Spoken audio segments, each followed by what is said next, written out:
Police call a major drug trafficking ring is now off the streets in Santa Fe. And police say this is a big deal up there involving not just drugs, but cash, stolen cars, and stolen guns. Investigators say they've been onto this ring for the past 2 months and just arrested 4 people in connection with it.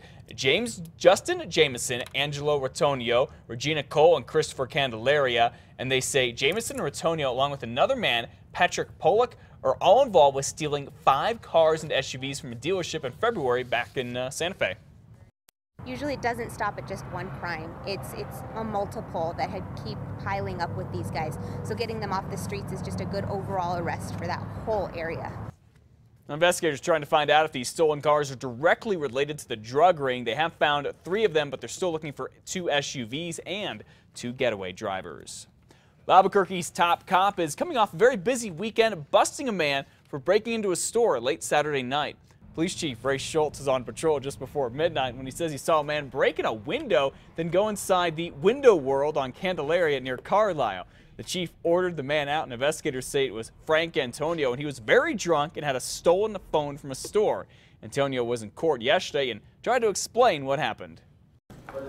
Don't talk about the case itself. You don't want to talk about this case. This is a felony first appearance. There's no finding of guilt to it, so you'll need to talk to your attorney. The police department says Chief Schultz regularly goes out on patrol on the weekends. Police have made 2 arrests in a deadly shooting at a club in Albuquerque this weekend. It went down at the Copacabana nightclub on Central near Washington just before 2 Sunday morning. Police say Matthew Mora and Ahmed Williams shot 2 men. The victims are Jabbar Lewis, who died, and Angelo Burdex, who is expected to be okay. Police say the suspects were caught near the club a short time later. The man accused of murdering a man and raping a child is still in jail this morning. Bernalillo County deputies tracked down Edward Quintana overnight Saturday. They say he was hiding out at a home on Charleston near Zuni in southeast Albuquerque. Quintana had been on the run since Wednesday night. Investigators say Quintana shot and killed Jason Estrada after Estrada allegedly confronted him about molesting one of his sons. Quintana is charged with murder and sexual abuse of a minor. He needs $250,000 cash to bond out of jail.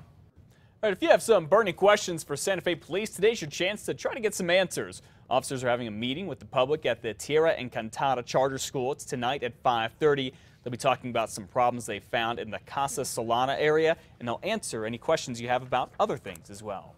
Well, the teenager who murdered a man at a rest stop in Anthony back in 2010 now wants his conviction overturned. The Alamogordo Daily News says Erwin Ramirez is taking his case to the state Supreme Court, arguing the judge did not give the jury the right instructions. That was in Ms. Ramirez's murder trial, where he was convicted of shooting this man, Adam Espinoza, and putting his body in the trunk of the car and setting it on fire. Ramirez is now serving life in prison plus 10 years. 2 people are facing felony charges after a high-speed chase that began in Texas and ended near Portales. State police say they were notified about the chase entering northeastern Roosevelt County on Highway 202 early Wednesday morning, or yesterday morning, I should say. Texas authorities say the driver was going 120 miles per hour at times. State police deployed stop sticks, and they worked because the car eventually came to a stop. The driver, Christopher Sharp, and passenger Tony Rodriguez were both arrested. A man is finally home after getting lost in the Manzano Mountains. State police say 53-year-old David McEllenan of Michigan called his daughter Friday night to tell her that he was lost in the Manzanos near Torreon. A search team looked for him on the ground but had no luck. Then a state police helicopter was called in Saturday morning and found him. Fortunately, the hiker was not injured. That's a good turnout right there. Absolutely. All right, saving water and save yourself from getting fined. Yeah, that is the message from the Albuquerque-Bernalillo County Water Authority and the Extra Water Police. Look out, because they're now on patrol. They're looking for folks who are not following the new water restrictions, meaning you can't water your lawn between 11 in the morning and 5 at night. Plus, they're looking for folks who let water run from their lawns, then down to streets and sidewalks. We do take this very seriously. I mean, it's never a good idea to waste water, but particularly this year when we're already in extreme drought this early in the spring, it's very important to recognize this. Now, if you get caught wasting water, you're going to have to pay up. Fines are now doubled, anywhere from $40,000 to $4,000 per ticket.